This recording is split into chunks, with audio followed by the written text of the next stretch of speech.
John Fredericks, America's Godzilla of truth, popular and proficient in picking politics with prophetic precision. And now Jay Fred's picking football. Are y'all ready for this? All across the airwaves and streams of the John Fredericks Media Network. When the game is on your mind and money's on the line, Godzilla Wins, your guide to picking football winners. With America's Godzilla of truth, John Fredericks, along with his partners in point picking, Jack and Nate. Also weekly contributors to the website of winners, GodzillaWins.com. Before you make that play, hear what J. Fred has to say. Godzilla Wins on the John Fredericks Media Network. Oh yeah, for entertainment purposes only. You're on Godzilla Wins. Sorry for the little delay here. We had some audio issues, but I think we're good to go. We've got our panel. We're set for Super Bowl Sunday. Go to GodzillaWins.com, GodzillaWins.com. You're going to get everything you need to know right there, GodzillaWins.com. This is Super Bowl Sunday, the big day coming up. Thanks for joining us on Getter Live as well. And had some little audio issues, but now we're good to go and rolling right along. Our panel today, myself, John Fredericks, my son, the editor of GodzillaWins.com. Jack Fredericks is with us. Nate Perry, live, always in Reno, senior contributor, Mr. Golf himself. We got Patrick Assalone joining us for a special edition, and the one and only Sheriff Clarke there on with his Duke Blue Devils, a blue blood shirt, ready to go. And guys, we got a quick show today, 1 hour, rapid fire, lots going on. I want to start right off the bat. Super Bowl Sunday. This is our Super Bowl Saturday show. I'm going to start with everybody. Before we get into props or anything else, we're going to get this right over, right on, get our Super Bowl picks for Sunday. Kansas City comes in to this game. It's in Phoenix. The Eagles, a 1.5 point favorite over Kansas City. That line changed a little bit when it first opened. It went down. It was up 2.5, went down to 1.5, and it just stayed there. Most of the public money going on the Eagles, but the line has stayed. It's not moved. So a lot of the wise guy money balancing it out, I guess, going on Kansas City. Let's start. I'll go last. Nate, you're up first. Eagles, Kansas City. What do you think? I like the Eagles. I think the Eagles are the right team. I mean, they're just such a complete team, and I think that if these maxims hold true, that you win games in the trenches. I think that Philly has an elite offensive line. They have a great defensive line. I just think that they're a more complete team. The Chiefs are great, but the Chiefs are really just driven by one guy, Patrick Mahomes. So I'll go with Philly here. I think that's the team that gets it done here. I'm not even really sure it's close.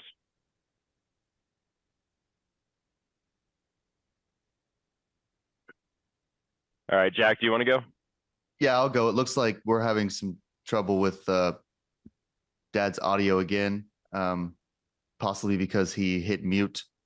So I'm not really sure what's going on there, but I'll take a crack at this game as well. So I would disagree. I like the Chiefs money line. So I don't even want the points. I just think the Chiefs are going to win the whole game. I think that the Chiefs are underrated when it comes to their defense. I think that they're going to give Philly some trouble on the defensive line. They average 2.4 sacks per game.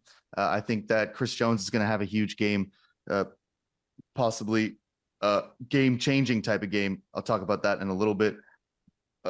Excuse me. I think the Eagles are formidable, but to me, I like the team that's been there before. I like the coach that's been there before.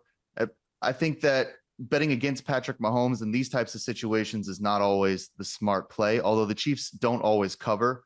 We know that for sure. But I like the Chiefs. I'm kind of going, I think, against the grain here with everybody else. And I didn't even really want the points. I just took the plus money. It's only 1.5. So I just took the Chiefs money line, and that's kind of where I'm standing. Yeah, I'll All right, let's get right to Sheriff Clarke. What do you think, Sheriff? Yeah, I got to go with, and I said it last week, the Chiefs in the money line. I don't understand this game, though. I don't understand how Philly is such an overwhelming favorite according to who you talk to. and yet the spread is only 1.5. I would like to think if they were an overwhelming favorite, the spread would be a little larger than that. Here's what I think some keys to the game are. Kansas City, Nate, I disagree with you a little bit. They're more than just Patrick Mahomes, but Kansas City has to make this a track meet, spread Philadelphia out, play fast, play tempo, up tempo. When you can, stay in, no huddle, keep Philadelphia from sending in different units and in different situations. In other words, it's third down and Philly wants to send in their nickel package. Don't let them get on the field like that. Track meet. Philadelphia, on the other hand, wants to play this game in a phone booth. They want to keep everybody in close, everybody tight. They know they're more physical on both sides of the ball, and that's why they want to play this game in a phone booth. But I don't know. Something tells me with Andy Reid and his ability to come up with a game plan that works, I really feel that Kansas City is going to win this game. Okay. Patrick Assalone, your first shot, 1.5. You got to pick somebody. What is it? Well, I think everybody makes phenomenal points. To Sheriff Clarke's point, Philadelphia wins a knife fight in a phone booth. If Mahomes can keep it a track meet, it's a different story. But I'm a much bigger believer in an entire team having a good game than one guy having a fantastic game. And if they take Mahomes out, it's game over. And then the grind is on. And I think Philly just grinds them down to the ground. If that's what happens. Again, I trade for a living, so I weigh everything on possibilities and probabilities. And there's always these variables going on. But if I had to pick a team, I'm going to go Philadelphia.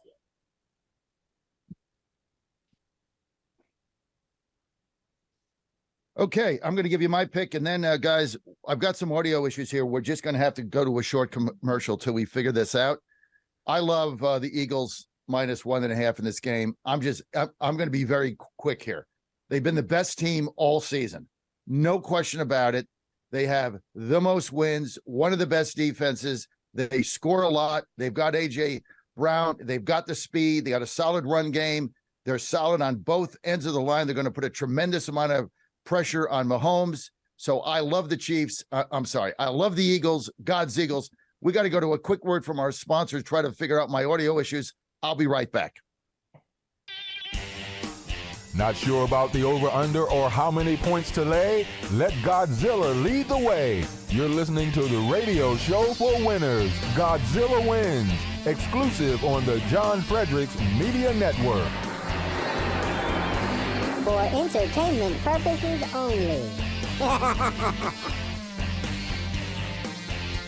Okay, guys, we're back. Thanks for being with us. Sorry for the audio issues I had on my end. Appreciate everybody being with us. Listen, if you want to get in the action, you got one place to go. Go to GodzillaWinsBig.com. That's GodzillaWinsBig.com. And what we've done for you there, opportunities, free money, and free bets from all the major sports books by state. Go to GodzillaWinsBig.com. Take you 1 minute. Go there.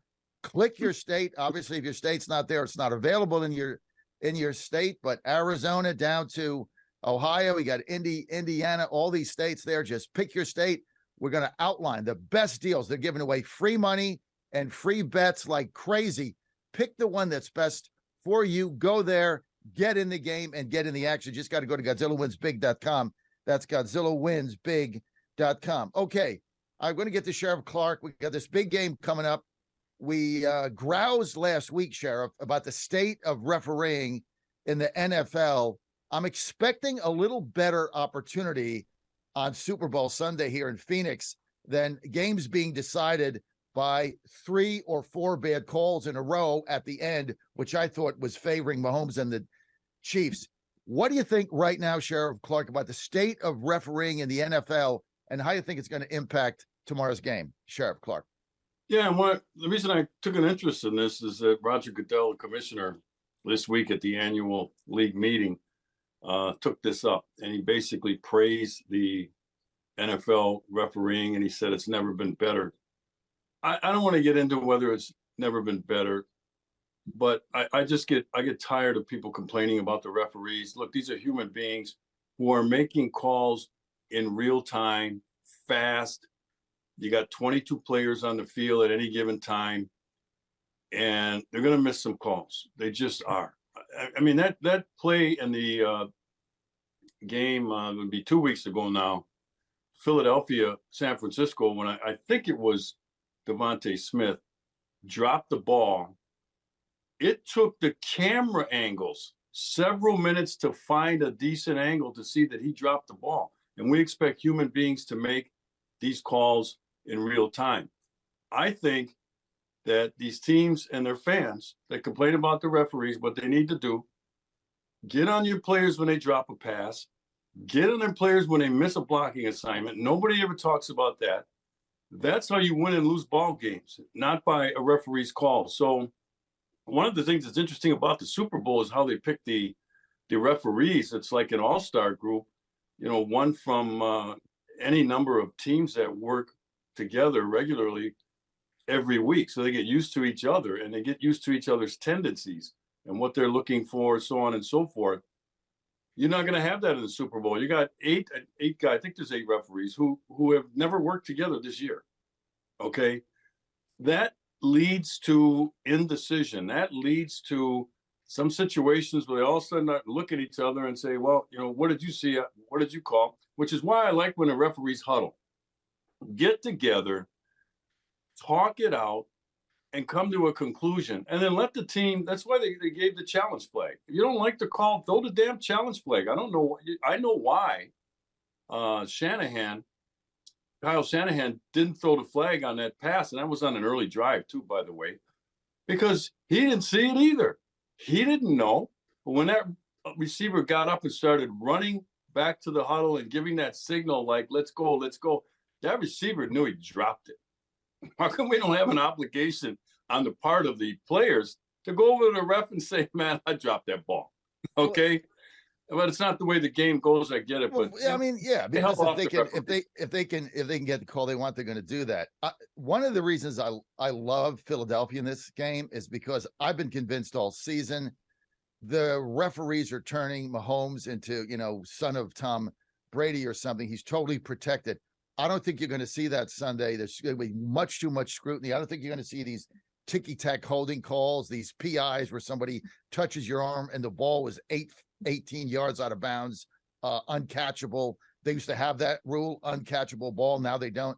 So that's one of the reasons I like the Eagles. I don't think we're going to see these ticky-tack calls on the behalf of Mahomes. John, I need to correct you just 1 second here. You said Mahomes is being made out to be the son of Tom Brady. No, that's son of Joe Burrow. If you remember what the Cincinnati mayor said about wanting Mahomes to take a paternity test to see if he was related, if he was the son of Joe Burrow. So not son of Tom Brady. Well, one of the other, but I just don't want to see PIs called, 50-yard PIs where balls are not catchable and somebody touches your arm. And it always seems to go to the benefit of Mahomes. All right, guys, let's get to prop bets. I want your big 3 prop bets in this game. And I'm going to start because I don't do prop bets, but I'm doing it for the Super Bowl. My son, Jack, who's the editor-in-chief of GodzillaWins.com, has talked me into doing this. So I actually spent some time on it. And I do have to admit it is kind of interesting, Jack. I'll admit that. But I got 3 plays. Number 1, passing. Touchdowns. Mahomes, they have him at 2.5 touchdown passes. I love the under here. This guy is not going to throw 3 touchdown passes against this Philadelphia defense. So you can forget that. So I love Mahomes under 2.5 touchdown passes. Also, they got Mahomes here. This is unbelievable play. They got him at 293 yards passing. I mean, 300 yards passing in a Super Bowl game against one of the best defenses in the last 2 decades in the NFC? Are you going to be kidding me? This is such an overplay here from Mahomes. I love the under on 293. He doesn't get anywhere near that. And then finally, the third one I like is on the run game. Justin Hurts under 50 yards running. I think he's going to stand in the pocket, scramble on, and throw the football. He's got some injuries. I don't see him scrambling about. And Kansas City does a pretty good job in containment and spying their quarterback. So I like Hurts here under 50. So I got 3 under plays, Mahomes touchdowns, Mahomes under 293, and then Hurts under 50. Jack and Nate, you guys are Mr. Props, so I'll go to Jack here. I think I'm more Mr. Prop than Nate. I think sometimes he might play one or two. He kind of looks a little side-eyed at me every time I start talking about prop bets. I think he thinks they're for amateurs, but they're not. So I love prop bets, and the Super Bowl is, of course, one of the best times for that. Do you want the exotic ones that you can only get during the Super Bowl, or do you want the real ones that have to do with the football game? Whatever you're gonna play is what I want. Well, that could take an hour, so let's just do a couple. So I'll just kind of mix them in. One that I really like, and this is because of the plus money, Super Bowl 57 MVP, Chris Jones. So usually the MVP is the quarterback, either Hurts or Mahomes. That makes sense. You know, if the Chiefs wins, you got to think, well, if the Chiefs win, it's probably because of Mahomes. That means maybe he wins the MVP. We've only had 2 defensive players, I think, in the last 10 years win the Super Bowl MVP, Von Miller and Malcolm Smith. So it's not a prop that I would say put your rent money on, but Chris Jones to win the Super Bowl MVP at plus 4,000. If he has a huge game, he sacks Hurts 3-4 times, you may see that. That could hit. You never know. I love the team to make the first coaches challenge. Here we go. Plus 100. So you get even money if the Eagles make the first coaches challenge. Andy Reid has been to 3 Super Bowls. He's never thrown a challenge flag. And not only that, the other team has always thrown the challenge flag.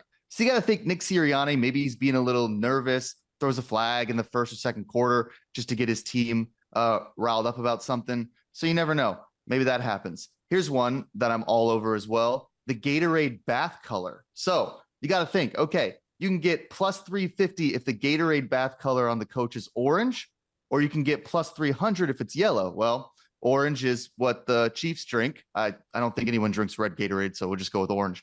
And yellow has to be what the Eagles drink because there's no green option. So I would just take both because someone's going to get hit with that Gatorade bath and you win a little bit of money there.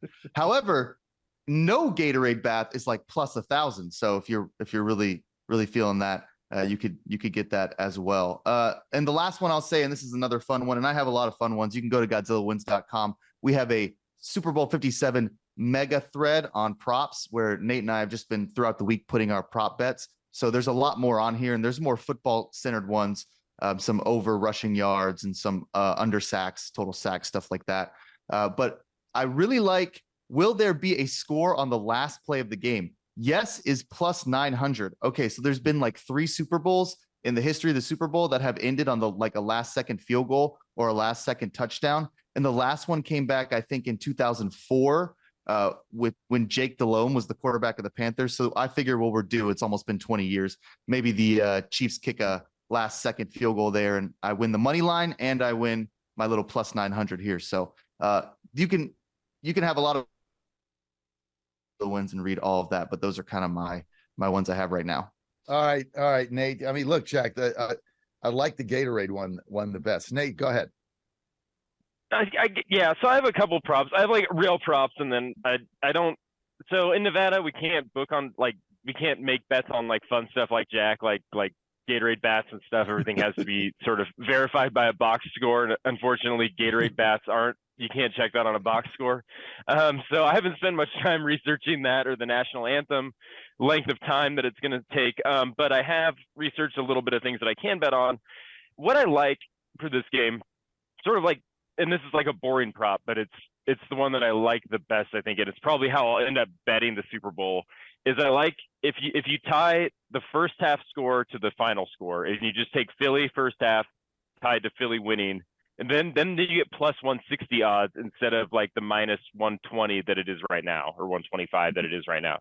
So that's my favorite prop that I like, just in terms of just betting the game. If you think Philly's going to win, take them in the first half, take them in the total, and get the plus money. I think that's smart. My other thing that I like is I like Mahomes to throw an interception. I like him over half an interception. He's going to be aggressive here. He's going to have to be aggressive here. And Philly's got a real defense. I think that there's a real chance that he turns the ball over at least once here. I like that bet a lot. I like that bet a lot. Go ahead. Yeah, I agree with that. So I like that. The other thing I disagree with you on this one. I think that Jalen Hurts will run in this game. I don't think the ankle is going to be a factor. I think that in close games, he tends to run the ball more. He's had basically 10 carries a game throughout this whole postseason, and they were sort of in blow-off games. I get the sense that he probably would have had more if they were close because they generally try and unleash him in closer games. We see that all the time. We talked about that with Josh Allen at the beginning of the year. These elite quarterbacks that are pretty good threats with their legs tend to run more in close games and tend to run more in big games.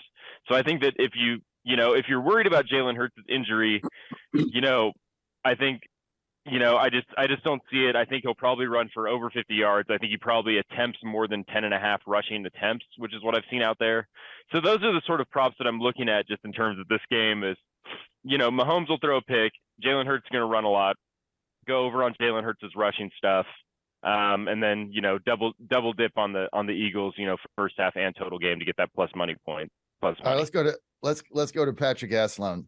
Patrick, this is a little bit different here. You got all these Super Bowl props, but if you look at if you look at betting trends on sports apps, props are like emerging as one of the number one things that people play, especially the millennials. What do you got, Patrick? Well, John, I'm really vanilla. I'm boring. I like an either or sort of answer. So I'm going to go on the under for the halftime score. I'm going to take the under on the overall score. And then I'm going to take your bet also where Mahomes throws less than 3 touchdowns because I'm a big defense guy. And when you keep crushing the other side and hurting them, you make them make mistakes, you make them rush things, you break their confidence. That's what I'm going for. It's not necessarily a sure thing, but I'm a big believer in bringing the pain. And when you bring the pain, things just go right out the window. All right. So you like the under. I just don't see I'm not sure that we're going to see a high scoring game here. Just because the Eagles defense is really good. I'm not sure about Kansas City's, but I know the Eagles are going to run the ball. They're going to take a lot of time off the clock. So I'm kind of with you on that. Sheriff Clarke, your 3 props, baby. What do you got? Yeah, I guess I'm like Patrick. I'm kind of boring on this stuff, these prop bets. I think prop bets are interesting when the game gets out of hand and people actually stop watching the actual game. That's right. Then they have something else to watch because some of these Super Bowls have been blowouts, and then you just sit there 3 quarters, stuffing your face with chicken wings and Doritos. So, but I think there's some fun ones in here that I came up with that I saw anyway. Will there be overtime? And I don't think there's ever been a Super Bowl that's gone into overtime, if I remember correctly. Also, another bit of trivia here. There's only been 1 player from a losing team to win Super Bowl MVP, Chuck Howley of the Dallas Cowboys. That's kind of interesting that it normally goes to the somebody on the winning side. So that's another one. Yeah. I think another fun one is who wins the coin flip? All right, those are 50-50 proposition. And then another one, this is a 4, you asked for 3, but will the team that scores first win the ball game? That's an interesting one too. I tell you what, why don't we do the coin flip here really fast? And you only got 2 choices, heads or tails. Coin flip, Jack. This is a Patrick bet right here, either or. I'll take tails. I feel like tails is a good one. Patrick. Well, just because Jack said tails, I got to go heads. I'm going heads just because he said tails. Exact same thing. I'm fading Jack on the coin toss. That's what I'm going to do. Nate? Now that both of you guys have chosen heads, I got to go tails with Jack. Now we're 2-2. That's right. Sheriff Clarke? Well, 50-50 proposition, but always take heads. Heads, right. We all got heads. Oh. Well, we'll see. Jack's got tails. That was a tie break. We're all fading Jack. Right? Yeah, you can throw a bunch of money on that and then turn it off after the coin toss. Well, there's guys that will bet $1 million on that coin toss. I mean, it's kind of, you always hear about somebody doing that when one of these Super Bowls doing that. Patrick, I think if you have $1 million on the coin toss, you should contact Patrick in Target Trading and do something else with your money. Maybe learn how to trade some stocks if that's what you're doing with $1 million. Somebody's going to bet it on that toss. All right. Speaking of Target Trading Academy, Patrick Assalone, we got a big audience here today on the Super Bowl. Everybody knows where we stand. Target Trading Academy, futures trading. Give me about 90 seconds. Why should people call you up? Well, if you want to be your own boss, you don't want anybody being your boss. You want a chance to make a damn good living on your own time and your own hours, give me a call. We teach people how to beat the banksters. So I'm not necessarily going against the trend. I'm waiting for them to show me the trend. I'm jumping on their back and I'm letting them take us for a ride. I like making money the easy way. I don't like swimming upstream. Everybody talks about how they're going to beat this guy, how they're going to pick that.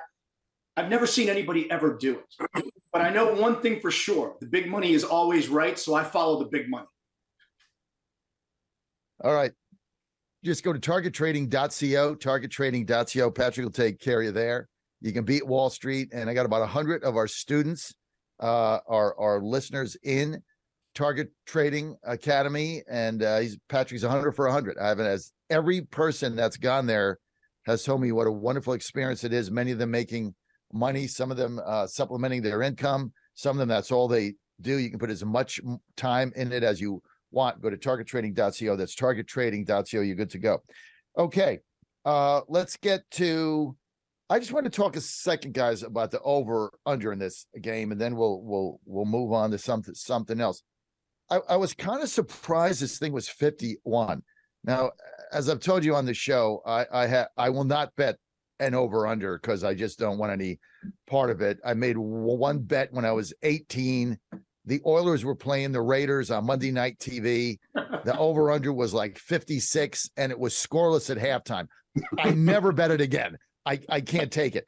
But 51, that just with these offenses, I mean, doesn't that seem like it's almost enticing you, Nate, here to like take the under?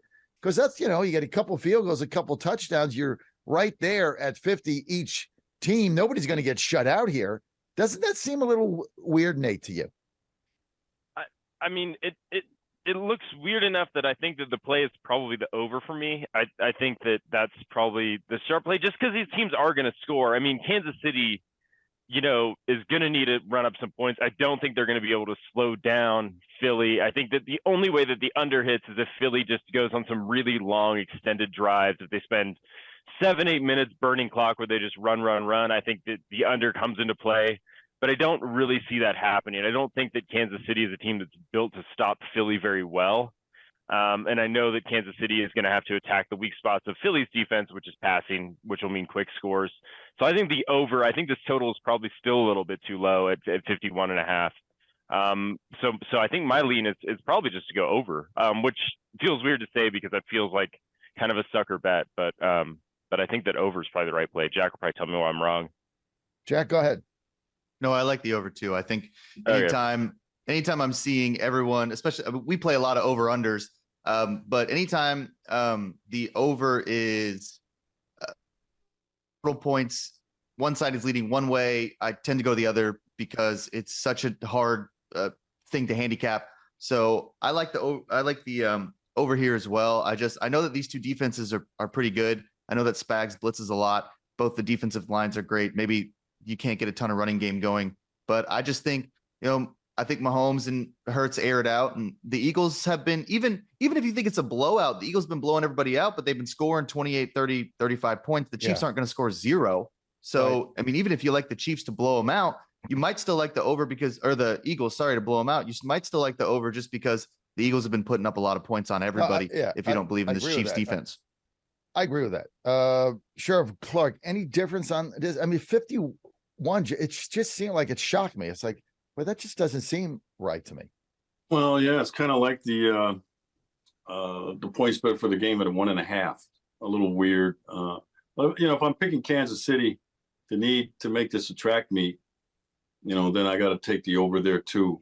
If it's back and forth, the over is good. Each team scoring, but oftentimes in Super Bowls, what teams want are long, sustained drives. Right.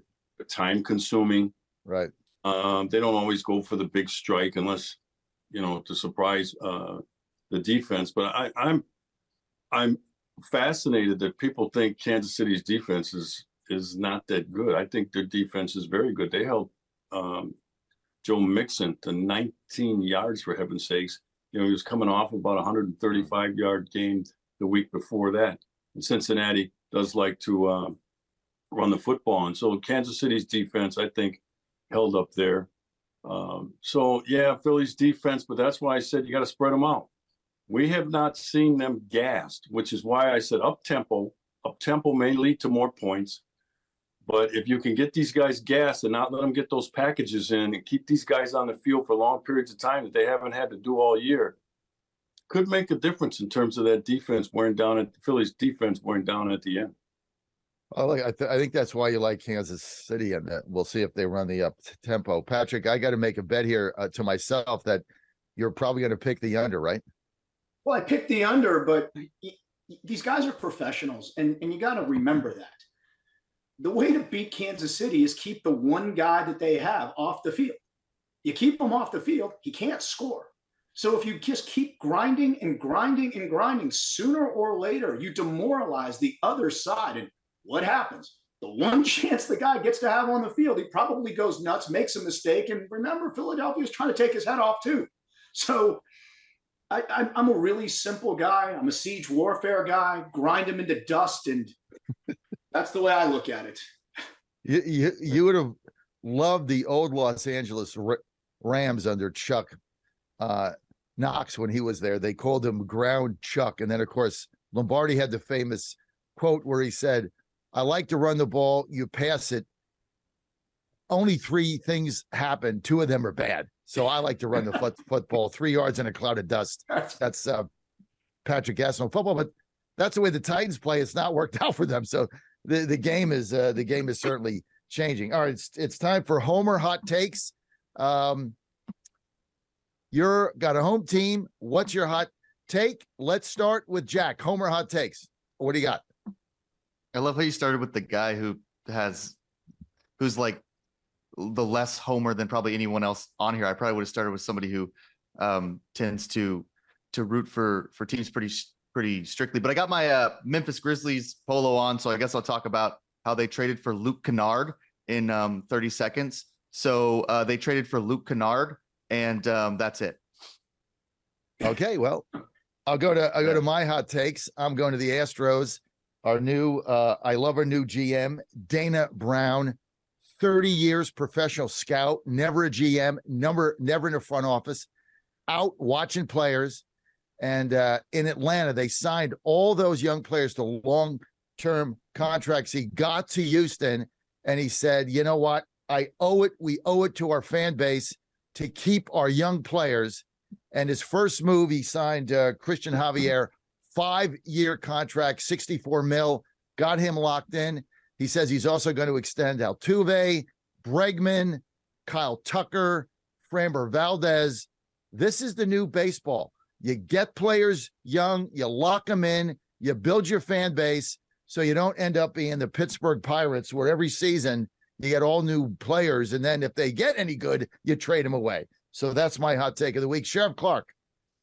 Yeah, the Pittsburgh Pirates are the farm system for the rest of Major League Baseball, for heaven's sake. Right.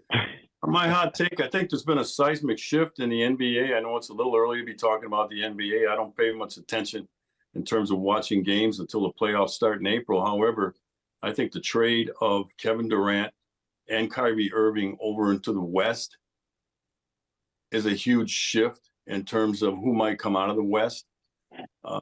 It's still hard to say at this point because health is a factor with Kevin Durant and CP3 and some others. You got to stay healthy, but I'll tell you what, both of those teams improved themselves in terms of making it out of the West and into the finals. All right, Nate, you're up, baby. Yeah, so I'm going to go a totally different direction. I'm going to talk about basketball, but I'm talking about college basketball. I am a Nevada alumni, and we are on a 4-game winning streak. We beat New Mexico a couple times. They were ranked. We beat San Diego State last week. They were ranked. We're looking really good to get in a large bid and make a little run in this tournament. So I am fired up for Nevada basketball. Let's go Wolfpack. Okay, let's Pardon go. Me, pardon me for chuckling at that, Nate. Yeah, that is a homer call. I mean, when you're talking about making a run in Nevada, not only that, you said they beat a couple of ranked teams. You know what? Everybody in college basketball on the men's side has been ranked at one time or another this season. So beating a team that's been ranked really doesn't amount to much right now. Also, New Mexico State they just canceled their whole season. So I don't know if that win is that impressive. Amazing. They're not even playing for the rest of the year. We beat New Mexico, not New Mexico State. New Mexico State plays in the WAC, man. They don't count. Yeah, excuse me. Come on. I got New Mexico State messed up. Why did they cancel their season? Oh, it's a whole scandal. Some sort of alleged hazing several times incidents. Yeah. Speaking of, if we can spend a little more time here on college basketball, it's getting to that time of year. It's February, heading into March. I've seen a couple of. I find it interesting. A couple of polls. This is from the USA Today in terms of number 1 seeds: Purdue, Alabama, Houston, and UCLA, which I find interesting. Last week, USA Today had Tennessee in and not UCLA, but then Tennessee loses to Vanderbilt, for heaven's sakes. And that's what I mean when I say college basketball is a crapshoot this year. First 4 in. This is always interesting. Nevada, Nate, first 4 in. Nevada, Kentucky, North Carolina, and New Mexico. First 4 out: Missouri, Wisconsin, Utah State, and Florida. I'll tell you what, right now, if Kentucky, and some teams have them on the bubble, if Kentucky and North Carolina, I think Duke gets in. They're like 17-7, although they play at Virginia today. And that's going to be tough, but they'll still make it. But imagine if North Carolina and, Wisconsin and Kentucky don't make the NCAA. The NIT might be more interesting this year. Michigan State were to not make it. The NIT would be more interesting this year. Well, remember, Sheriff, I hate to date us, or me, I guess, but when I grew up, when I was very young, the NIT was bigger than the NCAA tournament. I mean, the best teams went to the NIT. I remember one time my dad taking me there. I was like 5 or 8 years old or something. Madison Square Garden. I guess St. John's was there, but I mean, they had like Purdue. Speaking of Purdue, by the way, Purdue. Wait a minute. I just got a flashback, Sheriff Clarke. Last week on this show, Nate said in college basketball, a direct quote: "Gentlemen, there's Purdue, and then there's everybody else." That was at 9:30 Eastern time. 4 hours later, they get knocked off by Indiana. So what does that mean, Nate? Does that mean like there's everybody else now? That prediction had a 4-hour shelf life. That prediction didn't have a 4-hour shelf life, because if you were listening a little bit closer, you would have known that when I gave that pick out, I said nothing in college basketball makes sense. Take Indiana today. so we made money. John, when the NIT was a bigger deal, it was because the NCAA only took 32 teams, and that left a lot of great teams available to the NIT, but you don't have that so much anymore. No, now the NIT is the grousers that don't get in the tournament. I mean, it's really that's what it stands for. Not only do they take, that's what it stands for. The NIT stands for not in the tournament. That's right. Look, as a lifelong Rutgers fan, I remember it was like 2005, and I had a small TV in the basement somewhere, and I have a clear memory of watching Rutgers lose in the championship game of the NIT when I was like 15. So, to some of us, it's a really important tournament. Maybe to others, it might not feel that way. Jack, talk to me about Rutgers lacrosse. All right, not men's basketball. They're good at lacrosse too. Yeah, yeah, they're good at something. Not only do you have 64 teams, but now you've got I think there's 8 play-in games, right? Yeah. So you really don't have 64. You really have 72 teams. So you really got to stink not to even get in one of these play-in games. I think the playing games are fun. I bet every single play-in game. I don't know why. It's all the teams on the bubble, but the NCAA tournament is going to be a lot of fun for us. So I got some picks here. Now, I didn't do very good last week, so I need redemption. So I got to go a little deeper this time. I'm off of Clark's blue blood stuff. I'm going big. Number one, I love West Virginia going to Texas plus 6.5. Look, Bob Hudgens hates losing. The whole school, my son tells me, hates losing to Texas. They all hate Texas. So Hudgens is not having a very good season. West Virginia's got a pretty good core. They play decent defense. Hudgens teams are always competitive. They're going to Texas, 6.5. I'm going to go with Hudgens. I heard he doesn't drink a lot when he goes to Texas. That's kind of the thing on the street. So I think this is a game where he's like half sober. And I think if he does that, he'll coach a good game. And I like West Virginia. I got top 3 here. I like West Virginia on the road to Texas getting 6.5. The other team, I tell you what, here's my best bet.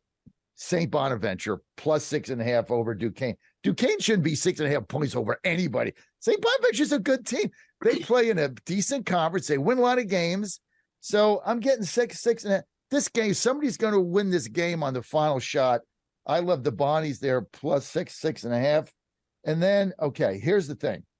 You go to Philadelphia, right? Because I bet the Eagles, obviously. You go to Philadelphia. You got bet St. Joe's. How does St. Joe's not win when the Eagles win? I believe in karma, right? So I'm going out on a limb.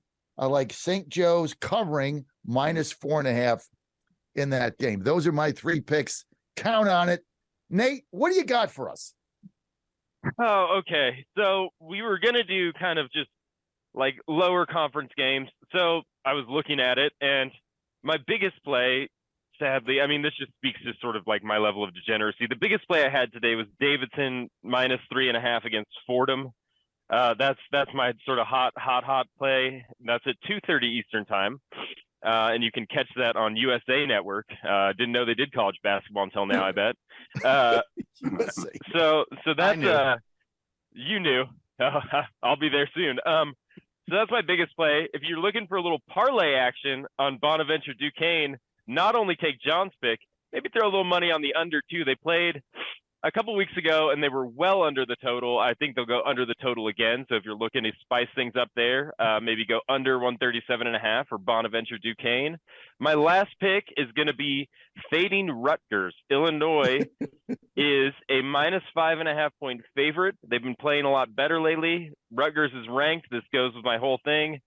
Rutgers is ranked. Illinois is not. Illinois is a big favorite. You got to take Illinois here because nothing makes sense in college basketball. The ranked teams never win anymore, and they never cover. So we'll take Illinois as well to cap off my little 3-pack here. What do you think? What do you think of my Mountaineers plus 6.5? I love the Mountaineers. They're always one of my favorite teams. I don't have like a huge. I mean, they're always tricky to sort of handicap because they play such a unique style of basketball. So I love him as an underdog there. I think that's totally fine. Nate's not fading Johnny. Jack? Yeah, I have quite a lot of information on Rutgers. I think that is a terrific fade. First of all, they covered last week. Y'all made fun of me, and then they covered. So let's just get that straight. But this week, what Nate and a lot of the what Nate didn't mention, and what a lot of the handicappers don't know, is that one of Rutgers' most important players, Mawot Mag, is gone for the season. He was the second best defensive rebounder in that game, and he led the team in shooting. So that's one of the reasons to fade Rutgers. That's one of the reasons that the line is Illinois minus 4. I'm right there with him. Illinois has been playing good basketball, and Rutgers, while a good team, is going to feel the loss of Mag in that one. So there's one for you. I've got 2 more, and we're really getting to the bottom of the barrel here. Towson versus Drexel. Oh, you mean Drexel? Yeah, let's go. Yeah, Towson Drexel. Did they even have a line on that game? Oh yeah, they got one, and it's sharp. Towson.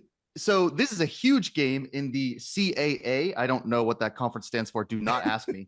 Colonial Athletic.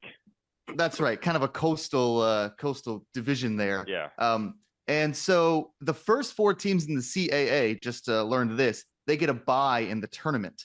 and both of these teams are vying for a spot in the top 4. So it's going to be a really big game. The atmosphere at Drexel is going to be pretty live. So have you ever been to a game? I used to work at the Philadelphia Inquirer. I used to go at night to the games at Drexel's back when I coached basketball. There is no atmosphere at Drexel basketball. There's like 150 people there. There's no atmosphere. I mean, I remember buying the tickets at the window for like $350. There's no atmosphere at Drexel. 150 passionate fans can really make a live environment, especially in a small gym. You know, I've been in those places. It can be very difficult to play even when there's only 200 people in the gym. So I'm taking Drexel -3 in that game. It's a big game, and Drexel just is a little bit better than Towson. Here's a good one for you. This will be my last one, and then I'll give up the mic here. Illinois State versus Valparaiso. Huge game for Illinois State and Valparaiso. I don't know their mascots, but I know it was that Valparaiso. That's right, Valparaiso. Illinois State versus Valparaiso. Yeah, sorry, I spelled it wrong on my little notes here. I didn't think you could bet Division III games. You can bet anything these days. It's like, these are all Division I college basketball teams. Yeah. Junior college team. Yeah, no, this is D1. Both these teams can make the tournament. You never know, especially Valparaiso. I like the under here in Valparaiso. And the Illinois State game. Both these teams have a pretty good defense, and neither team scores really well, especially Valparaiso that can't really shoot from three. I like the under there, 136.5. You're my son. I love you, but I got to tell you, if you are spending time researching Drexel Valparaiso or whatever this team is, you got to get something in your life, man. You got to get something. I have something. It's called the Drexel Dragons. So, and the Illinois State, whoever they are. These are, all these are going to hit. I'm going to go 3-0, and then you guys are going to be, hearing about it next week. So. We're gonna be jealous. But I'm going to give you before we get to Sheriff and Patrick, I'm going to give you my tiebreaker. Everything's going down the tubes, right? And you got to get out, right? You got to get a winner. Everything's going down the tubes tonight. Oh my God. Coastal Carolina +6 at home over James Madison. James Madison should be 6 over anybody on the road in the country, including Drexel. So that's my get out game. Sheriff, what do you got? Jack, people should tune into Godzilla Wins just to hear your take, your analysis, your analytics on some of these games, these obscure games. You start talking about Duquesne. I bet, and those TV things that night show talk night show like to do, the man on the street. I bet if you went on the street and asked the average person walking down the street, spell Duquesne, they couldn't do it. Okay. I mean, that's how obscure, some of these things are. But, I've heard of these schools. But come on now. I don't have 3, but I'll tell you what, the Mountaineers are they at Texas? Yeah. The game at Texas? Yeah, Huggins does a hell of a job. He really does. Although it's still going to be tough. I'm glad to see that the Longhorns righted the ship after their coach had to be fired over that domestic violence thing. And, the team could have collapsed and they didn't. So I think they'll cover there. But look, there's only one game worth watching today. I know you could bet on anything, but there's only one game worth watching. That's Duke at Virginia. Duke goes to Charlottesville. It's a tough environment. I don't see Duke pulling that off. Look, I'm a realist. I don't see them pulling that off. But at the same time, other than that, the other games, I always have these games on, these obscure games. Those are fun at conference tournament time. Towson State, somebody makes a run and they get the automatic qualifying. The game on and the sound off until, the Blue Bloods. And Jack, one last thing. I see that shirt you have on with the bear there. I think it says Memphis underneath. Why don't you cross that out and put UCLA? Okay. That's the mascot too. All right, we got to go to Patrick here. Patrick, hot takes, college basketball. You got anything for us? I've got to say, I'm so impressed with the analytical acumen of Jack. That's right. Only matched by their degeneracy to absolutely just dive into something like that. My basketball knowledge, college basketball, for example, is slim to none, and Slim is out of town. So I'll go back to my homer pick. And I'm going to say any professional basketball team playing LeBron James, I generally don't enjoy watching the suffering of others, but just watching that sissy complain every freaking day just brings sunshine to my day. And I'm going to leave it with that. He's starting to be a little bit of a whiner, right? Wasn't he whining last week? Starting. I mean, but it's gotten worse though. Like it's last week it went on for some week about some foul that he didn't get called at the end of the game. It's like, just play the game, dude. It was like a 2-year-old tantrum. You look like a 2-year-old having a tantrum. That was embarrassing. Yeah. That was ridiculous. But he's he keeps on giving. I mean, it was a pretty huge spot there going into overtime. And he's averaging 30 points a game. So, I mean, he's having a career year, but with KD now in the West, it's going to be an interesting battle there. But yeah, LeBron is, that's just who he is. He's all-time leading scorer. So he gets to be a little bit of a drama queen. You know something, Jack, years ago when I was a professional fighter, and if I was in a very big fight one time and I lost, and in the press conference I said, what happened? He beat me. That's it. Shut up. Nobody cares about your excuses. Excuses are just lies. That's all it is. But the way that he does it is just, it's phenomenal. It's just, I'm entranced by it when he complains. Well, guys, just Nate, just so you can mark today down, this was the first show where I got through the entire show without saying one thing about the Tennessee Titans. Although I do have my Titans. That's not true. That's not true. You said something earlier about how the run game didn't work for the Titans. Yeah, so that's right. not even true. You made it. Wow. You made it till about. Man. You made it till 9:30 a.m. Eastern time, and we had 15 minutes of audio trouble.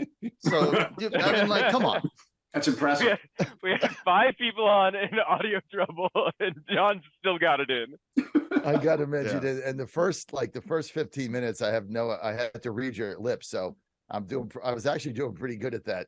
The easiest persons to read their lips, oddly enough, was Patrick Assalone. I could actually read what he was saying. That was the easiest. He speaks very slowly and deliberately.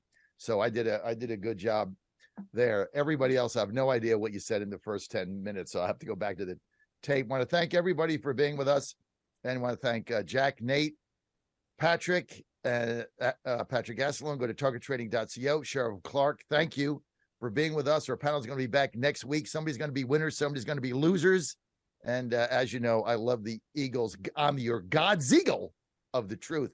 Now, this segment has been brought to you by Colonial Downs. If you're in Virginia, got to go to rosiesgaming.com. rosiesgaming.com. Great place for date night, guys. My wife loves it. I take Annie there. She loves it. Hey, if you play your cards right, go to rosiesgaming.com. There's 7 locations in Virginia. If you play your cards right, guys, you just might get lucky twice. John, if I took my wife to a casino for date night, that's in Wisconsin, that's cause for divorce. My life is the exact opposite, baby. I always things always turn out for me after date night at Rosie's. I want to thank everybody for being with us. See you next week. Have a great weekend. Thanks, John. Go to GodzillaWins.com, GodzillaWins.com.